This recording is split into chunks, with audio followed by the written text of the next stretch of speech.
그래서 여러 가지 시도를 하다가 한 가지 방법이 제일 낫다는 걸로 결론을 내렸는데, 특정 플랫폼에서 판매하시는 거면 해시태그는 검색창에 나타나는 걸로 해서 한번 올려보세요. 쿠팡이 예를 들면 무선 충전기 검색했을 때 나오는 연관 검색어랑 자동 완성 검색어가 있을 거 아니에요. 그 두 개를 짬뽕해서 한번 올려보세요. 네, 안녕하세요, 스노우볼입니다. 결론을 먼저 말씀드리면, 오픈마켓들은 해시태그에 넣으시면 아무리 못해도 매출액의 10만원은 아마 오르실 거고요. 지난 시간에 이어서 계속 한번 진행하겠습니다. 쿠팡 카테고리 알리익스프레스에 검색했을 때 링크를 따낸 다음에 수집을 그대로 진행했었죠. 근데 지금의 대량도 어떤지 모르겠는데 아마 이 방식이랑 좀 비슷할 거예요. 근데 정확한 시점은 제가 기억이 안 나는데 그 당시에 매출액이 그렇게 해도 막 그다지 높진 않았었던 기억이 나요. 그러면 여기서 질문을 하나 하면, 여러분들은 매출이 안 나오면 제일 먼저 뭐를 하시나요? 저는 유튜브를 검색합니다. 아마 여러분도 비슷하시겠죠? 그래서 저도 그랬었어요. 구매대행 소싱, 구매대행 매출 같은 그런 키워드를 검색해서 괜찮은 영상들을 보고 그리고 강의를 결제하는 그런 수순을 밟았었는데, 이제 수업할 때 키워드 해시태그를 이제 배우긴 하는데 보통 왕초보 클래스는 그 부분에 대해서 그렇게까지 깊게 다루진 않아요.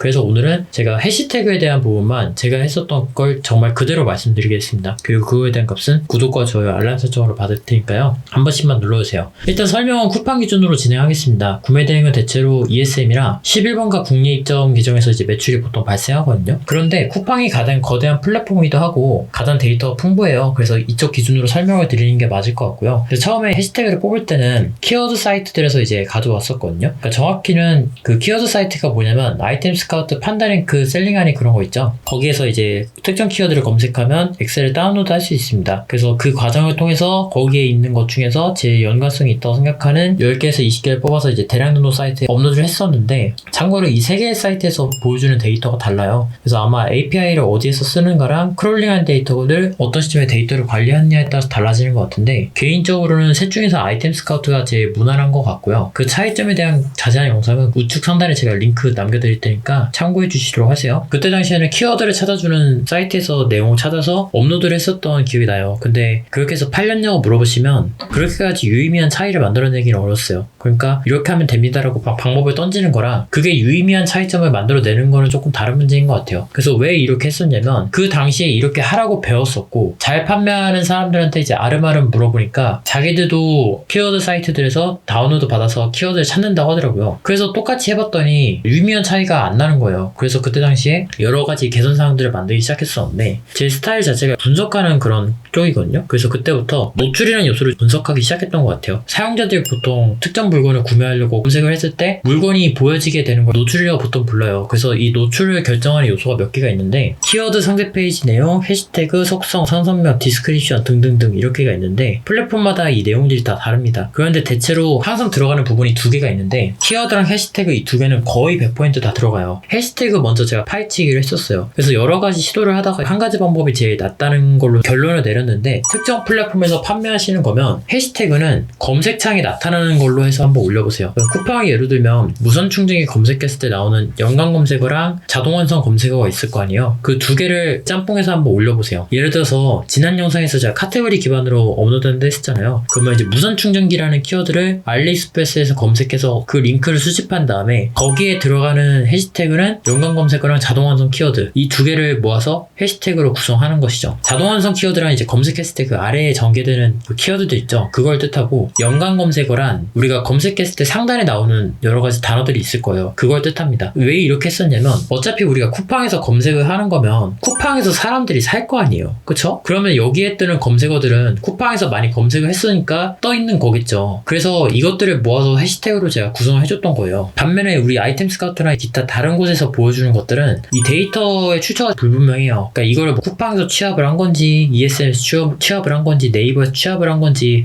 그런 부분들이 너무 불분명해요. 그렇기 때문에 그걸 다 넣는다면 특정 플랫폼에서 인기 있는 키워드들이랑 조금 멀어지게 돼요. 이게 무슨 소리냐면, 여기서부터 내용이 어려우니까 어려우신 분들은 1배속으로 몇 번씩 한번 돌려보세요. 1번, 플랫폼마다 판매되는 아이템 특성은 다릅니다. 2번, 아이템 특성이 다르면 플랫폼마다 찾는 검색어가 달라요. 3번, 만약에 쿠팡에 올리는 거라면 쿠팡 플랫폼에서 자주 찾는 단어들을 써주는 게 맞아요. 4번, 그러면 이 단어를 어디서 찾냐? 검색창에서 직접 검색해서 찾아요. 예를 들어서 쿠팡에서 무선 충전기 검색하는 거랑 G마켓에서 무선 충전기 검색하는 거랑 자동 완성되는 키워드의 내용 자체가 달라요. 왼쪽이랑 오른쪽의 순위 자체가 다르죠. 여기에서 순서대로 나오는 거는 제가 판단할 때는 많은 사람들이 검색한다는 것과 똑같아요. 이게 무슨 소리냐면 우리 보통 음식점에 가면 베스트셀러가 보통 메뉴 상단에 놓여있죠. 스타벅스는 아메리카노가 제일 먼저 나와있고 라멘집에 가면 돈코츠가 제일 먼저 나와있어요. 그 이유는 가장 많이 찾으니까 쉽고 빠르게 찾으려고 하는 거예요. 제가 볼 땐 쇼핑몰도 비슷한 것 같거든요. 쇼핑몰 검색어 중에서도